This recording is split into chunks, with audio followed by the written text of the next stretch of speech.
Healing వాస్తు తెలుగుకి స్వాగతం మిత్రులారా. ఈ 2024 సంవత్సరంలో స్థాపత్య వేదకు సంబంధించి మనం ఈ యొక్క నాలెడ్జ్ని ఒక ప్రాసాదాలకి అంటే గృహాలకి ఏ రకంగా అప్లై చేయాలి. ఆ యొక్క గృహం అని మనం అనుకునేటప్పుడు అది ఒక ఇండివిజువల్ హౌస్ అవ్వచ్చు, ఒక అపార్ట్మెంట్కి సంబంధించినటువంటి ప్లాట్ అవ్వచ్చు.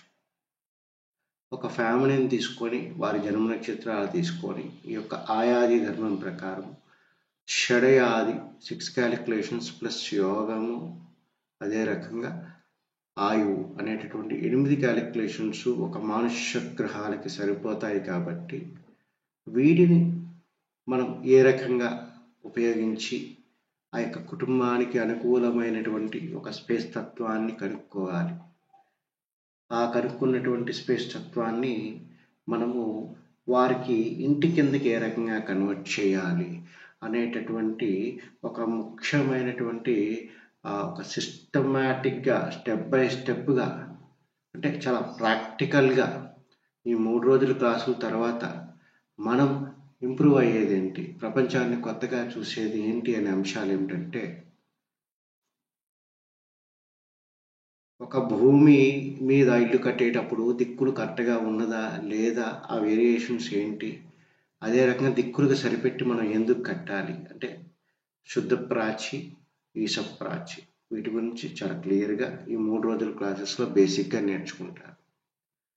తర్వాత ఒక వ్యక్తులకి ఇల్లు కట్టడానికి నామ నక్షత్రం అవసరమా, జన్మ నక్షత్రం అవసరమా అనే అంతరాన్ని మనం తెలుసుకుంటాము. అంటే ఒక జన్మ నక్షత్రము మనకి ఆవశ్యకత ఉన్నప్పుడు దాన్ని ఏ రకంగా ఉపయోగించుకోవాలి, కొంతమందికి జన్మ నక్షత్రం లేనప్పుడు వారి నామ నక్షత్రాన్ని ఇచ్చేసి మనం ఆ యొక్క ఆయాది గణన ఏ రకంగా కట్టాలి. అదే రకంగా ఒక ఆయాది గణనం కట్టిన తర్వాత వారికి ఆ ఉన్నటువంటి ల్యాండ్ ఏంటనేది మనం తెలుసుకొని వారికి ల్యాండ్కి సరిపోయే విధంగా వారి ఇంటిని ఏ ప్రపోర్షన్స్తో తీర్చిదిద్దాలి అనేటటువంటిది చాలా చాలా ఇంపార్టెంట్ మిత్రులారా. అది మనం ఇక్కడ నేర్చుకోవడం అనేది జరుగుతుంది. అదే రకంగా మనం ఆ యొక్క వాస్తుపురుష మండలి ఏది తీసుకోవాలి, యుగ్మ అయుగ్మ అని చెప్తారనమాట. అంటే odd number of grids, even number of grids అనేటటువంటి ఎందుకు వాడతారు, ఒక ఆడ్ నెంబర్ ఒక స్పెసిఫిక్ దేనికి, ఒక ఈవెన్ నెంబరు దేనికి వాడతారు అనేది మనం తెలుసుకోవడం ద్వారా, ఆ రెండింటి మధ్య ఒక అంతరాన్ని తెలుసుకోవడం ద్వారా ఒక ఆడ్ నెంబర్గా యూజ్ చేసేటటువంటి 9 to 9 81 గ్రిడ్స్ ఉన్నటువంటి పరమసాయక వాస్తుపురుష మండలి. అదే రకంగా 8x8 ఇది ఈవెన్ నెంబర్ ఆఫ్ గ్రిడ్స్ ఉంటాయి. ఈవెన్ నెంబర్ ఆఫ్ గ్రిడ్స్ అనేది మనం తీసుకునేటప్పుడు అది ఏ రకంగా మన వాస్తుపురుష మండలి తీసుకోవాలి, ఈ రెండిట్లోనూ బ్రహ్మస్థానాలను మనం ఎలా గుర్తించాలి, జోన్స్ ఎలా గుర్తించాలి, ఇత్యాది విషయాలు తెలుసుకుంటూ దేనికి ఏ అవసరానికి ఏది అప్లై చేయాలి అనే జ్ఞానాన్ని మనం ఇక్కడ తీసుకోవడం అనేది జరుగుతుంది మిత్రులారా. అదే రకంగా మనము వారు ఏదో ఒక ద్వారా ఏదో ఒక దిక్కుకు మనం పెట్టుకోవాలి. సో ఒక ఆయాది లెక్కలకి ద్వారానికి రిలేషన్ ఏంటి, అదే రకంగా మనం పెట్టుకునేటటువంటి ఆ ఫేసింగ్ ఆఫ్ ద హౌస్కి మనిషి నక్షత్రానికి మనిషి నామ నక్షత్రానికి ఉన్న రిలేషన్ ఏంటి అనేటటువంటి అసలైన తత్వాన్ని ఇక్కడ మనం తెలుసుకుంటాం మిత్రులారా. అదే రకంగా ప్రతి ఆ యొక్క ఫేసింగ్ ఆఫ్ ద హౌస్ అంటే ప్రతి డైరెక్షన్కి సింహద్వార స్థాపన ఎక్కడ పెట్టాలి, ఉత్తమమైనటువంటి ఆ యొక్క పాదాస్ ఏంటి, ఆ యొక్క ప్రాంతాలు ఏంటి అనేవి మనం తెలుసుకుంటాం. ఆ రకంగా 4 దిక్కులకు సంబంధించి మనం తెలుసుకుంటాం మిత్రులారా. తర్వాత మనం వాటిలో జోన్స్ని ఎలాగా చేయాలి, డిఫరెంట్ ప్రపోర్షన్స్కి డిఫరెంట్ జోన్స్ రకరకాలుగా వస్తాయి. ఆ జోన్స్ని మనం ఏ రకంగా తీసుకోవాలి, ఇదే రకంగా మనం ఆ యొక్క గోడల్ని ఎలాగ తీర్చిదిద్దాలి, ఏ బేసిక్ని మనం గోడలు తీసుకోవాలి, ఇదే రకంగా మనం ఆ యొక్క జోన్స్లో ఆ యొక్క ఏ జోన్ని దేనికి ఏ రకమైన యాక్టివిటీకి యాట్రిబ్యూట్ చేయాలి, పర్పస్ ఏంటి, వాటి విధి విధానాలు ఏంటి అనేవి ఇక్కడ మనం తెలుసుకుంటాం. తర్వాత మిత్రులారా ఆ యొక్క బ్రహ్మసూత్రం ఏ రకంగా, సోమసూత్రం ఏ రకంగా, యోని సూత్రం ఏ రకంగా గుర్తించాలి, దాన్ని ఏ రకంగా ఎస్టాబ్లిష్ చేయాలి అనేది మనం నేర్చుకుంటాం ఇక్కడ. తర్వాత మనం విండోస్ ఎక్కడ పెట్టాలి, ఎక్కడ పెట్టరాదు.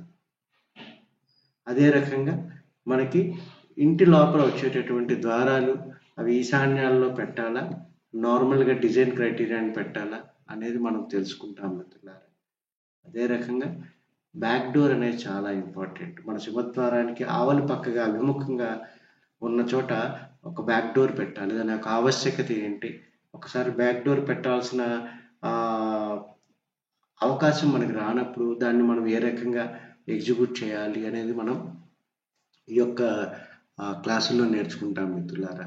తర్వాత మరుగుదొడ్లు, అదే రకంగా మెట్లు, ఇంటి లోపల వాస్తుపురుష అంతర్భాగంలో ఏ రకంగా వేయాలి, ఎక్కడెక్కడ వేయాలి అనేవి మనం నేర్చుకుంటూ వరండాల్లో కూడా మెట్లు ఎలా వేసుకుంటాము అనేది చేయడం ద్వారా ఈ 3 రోజుల కోర్స్ అనేది మనకి పూర్తవుతుంది మిత్రులారా. తర్వాత ఎక్స్టెన్షన్స్ అనేవి కానీ మిగతా 16 క్యాలిక్యులేషన్స్ విషయం కానీ అదంతా 2వ లెవెల్ కోర్సులో 1 నెల రోజుల తర్వాత ఉత్సాహకులు ఎవరైనా ఉంటే వారికి నేర్పించడం అనేది జరుగుతుంది. ఇప్పుడు మీరు ఏదైతే నేర్చుకున్నారో వాటిని మనము ఒక 4 వారాల పాటు కోర్సు అయిపోయాక కూడా మీకు కొంత హోంవర్క్ ఇవ్వడం ద్వారా ప్రతి వారం ఒకసారి జూమ్ కాన్ఫరెన్స్లో కూర్చొని మీరు చేసిన హోంవర్క్స్, మీ 10 మంది చేసిన హోంవర్క్స్ అవన్నీ కరెక్ట్ చేసి మిమ్మల్ని సంసిద్ధుల్ని చేయడం అనేది జరుగుతుంది. ఈ రకంగా 4 వారాలు 1 నెల రోజుల పాటుగా క్లాసెస్ అయిపోయిన తర్వాత కూడా 4 వారాలు మీకు హోంవర్క్స్ ఇచ్చి మీ యొక్క నాలెడ్జ్ని ఇంప్రూవ్ చేయడం అనేది జరుగుతుంది. ఇప్పుడు ఇందులో భాగంగా మిత్రులారా మనము ఒక ప్లాన్ని తీసుకొని ఆ ప్లాన్లో ఇవన్నీ ఏ రకంగా మనం అచీవ్ చేశాము, మీరు నేర్చుకునే అంశాలు ఏంటి అనేది ఇక్కడ చెప్పడం అనేది జరుగుతుంది మిత్రులారా. ఇక్కడ మనం చూసినప్పుడు హీలింగ్ వాస్తుతులకి స్వాగతం మిత్రులారా. మనం 3 రోజుల పాటు నేర్చుకునేటటువంటి ఈ యొక్క తాపత్యవేద గృహవాస్తు ప్రోగ్రాంలో మనం నేర్చుకునే అంశాలని ఒక ఛాయాచిత్రంతో అంటే ఆయాదిగండం ప్రకారం గీసినటువంటి ఒక ప్లాన్కి అన్వయించి మీకు చెప్పడం జరుగుతుంది మిత్రులారా. ఇప్పుడు మనం చూసేటటువంటి ప్లాన్ ఏదైతే ఉన్నదో ఈ యొక్క ప్లాన్లో ఇది తూర్పు ఫేసింగ్ ప్లాన్ మిత్రులారా.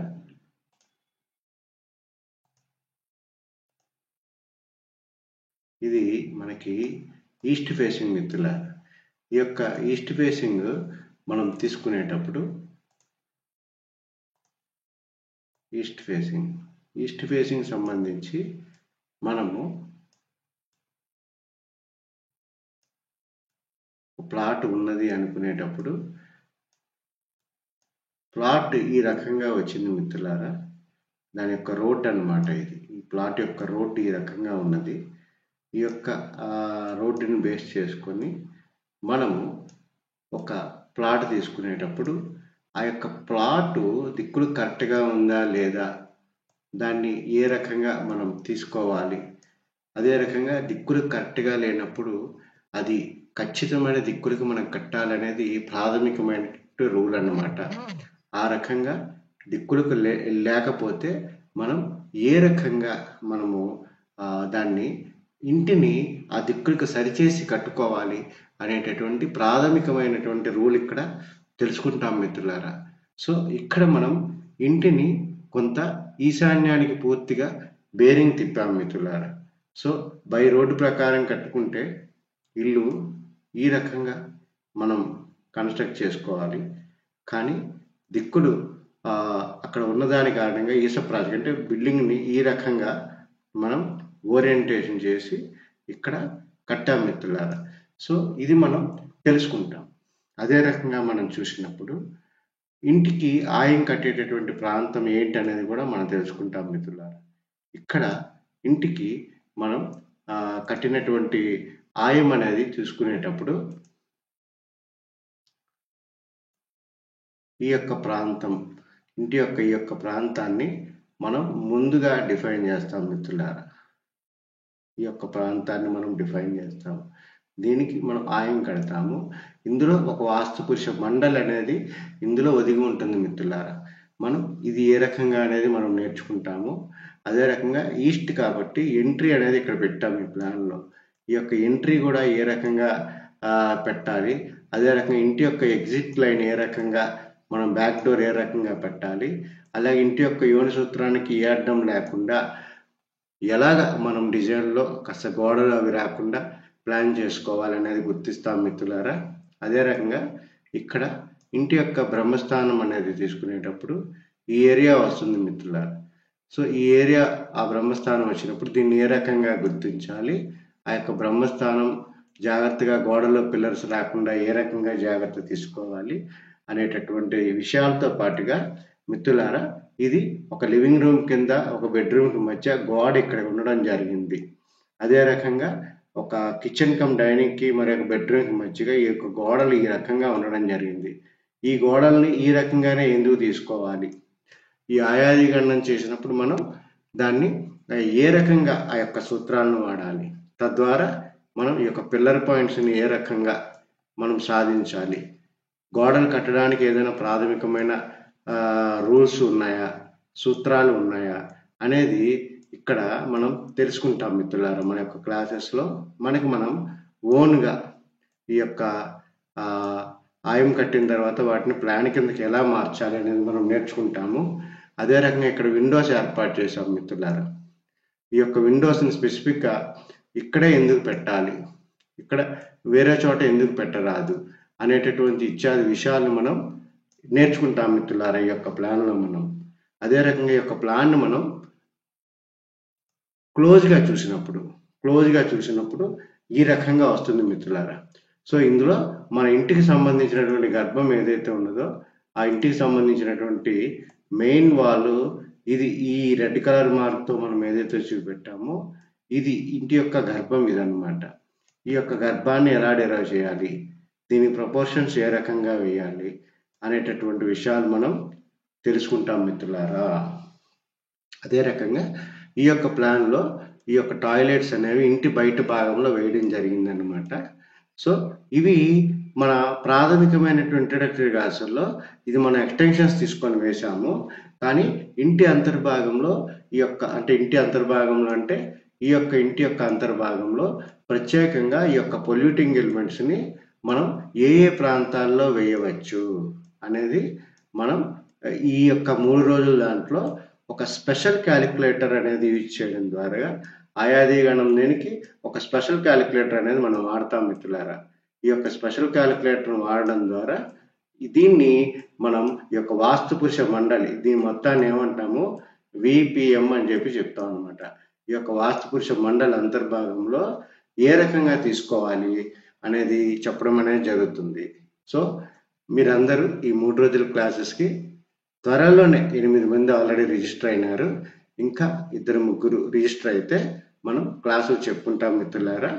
ఈ యొక్క అవకాశాన్ని సద్వినియోగం చేసుకోవాలని ఔత్సాహికులు నేను ప్రార్థిస్తున్నాను.